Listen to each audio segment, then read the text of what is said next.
بسم اللہ الرحمن الرحیم۔ شروع اللہ کا نام لے کر جو بڑا مہربان نہایت رحم والا ہے۔ انسانوں کو جو تخلیق کیا، پیدا کیا، اس کے پیچھے جو ایک مقصد ہے کالا ہونے اسے اللہ تعالیٰ اپنی کتاب میں، اپنے کلام میں انسانوں پر واضح کرتے ہوئے ارشاد فرماتے ہیں کہ وَمَا خَلَقْتُ الْجِنَّ وَالْإِنسَ إِلَّا لِيَعْبُدُونِ۔ اے انسانوں کی جماعت اور جنات کی جماعت، ہم نے تمہیں اپنی عبادت کے لیے پیدا کیا ہے۔ اس دنیا میں اولین جو تمہارا زندگی کا مقصد ہو وہ یہ ہے کہ تم اللہ کی عبادت کرنے والے، تمہاری توجہ کو سنبھالنے کے بعد اس طرف ہونی چاہیے۔ باقی دنیاوی امور، معاشی امور، معاشرتی امور، یہ ساری باتیں بات کی۔ سب سے پہلے پہچان ہونی چاہیے تمہیں اس پیدا کرنے والے کی، پھر پہچان ہونی چاہیے پیدا ہونے والے کی۔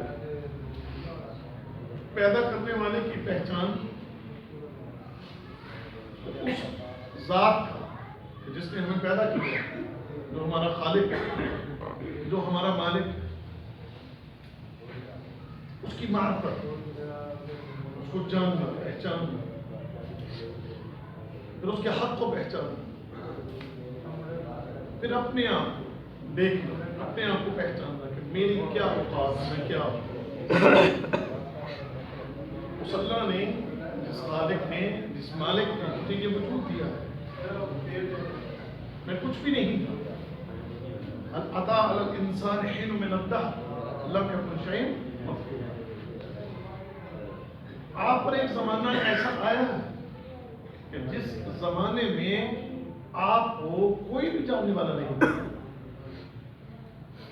انسان، اس کے بارے میں کوئی تعارف نہیں تھا کسی کو۔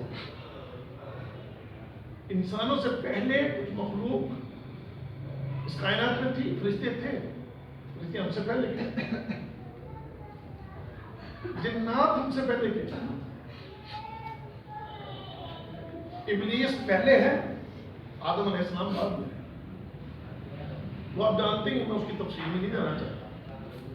یہ جو مخلوقات آپ سے پہلے تھی وہ حضرت انسان سے واقف نہیں تھے، انہیں علم نہیں تھا کہ ایک آنے والے وقت میں، زمانے میں کوئی ایسی مخلوق بھی آنے والی۔ تو آپ تو بے نام و نشان تھے، کوئی تعارف نہیں تھا۔ آپ کو تعارف دیا کس نے؟ اللہ نے۔ آپ کو یہ وجود دیا کس نے؟ اللہ نے۔ آپ کو اس خالق نے تخلیق کیا ہے، اس نے پیدا کیا ہے۔ اور کس سے؟ من نطفہ، نطفے سے، ایک پانی کی پیداوار۔ اس سے پہلے آپ جانتے ہیں مٹی ہے، پھر مٹی سے آگے جو سلسلہ چلا ہے وہ نطفہ ہے، مرد و عورت کا ملاپ، پھر ماں کے رحم میں ٹھہراؤ، وہاں پر پہلے 40 دن تک پانی، پھر خون ہے، پھر گوشت کا لوتھڑا ہے، پھر اس کے بعد اس کی تیاری، اس کا وجود بنا، ماں کے پیٹ بنایا اللہ نے۔ اس کو اس خالق نے، اس مالک نے دیکھنے کے لیے آنکھیں، سننے کے لیے کان، کام کرنے کے لیے ہاتھ، چلنے کے لیے قدم، سوچنے کے لیے دل اور دماغ، اور اس کے پورے بیرونی اور اندرونی سسٹم کو رب کائنات نے ماں کے رحم میں تخلیق کیا۔ یا ایھا الانسان ما غرک بربک الکریم الذی خلقک فسواک فعدلک بأي صورت ما شاء رکبک۔ اے غافل انسان، اپنے رب کریم سے غافل ہونے والے انسان کس چیز نے تجھے دھوکے میں ڈال رکھا ہے؟ وہ اللہ کے جس نے تجھے تخلیق کیا، جو بنایا،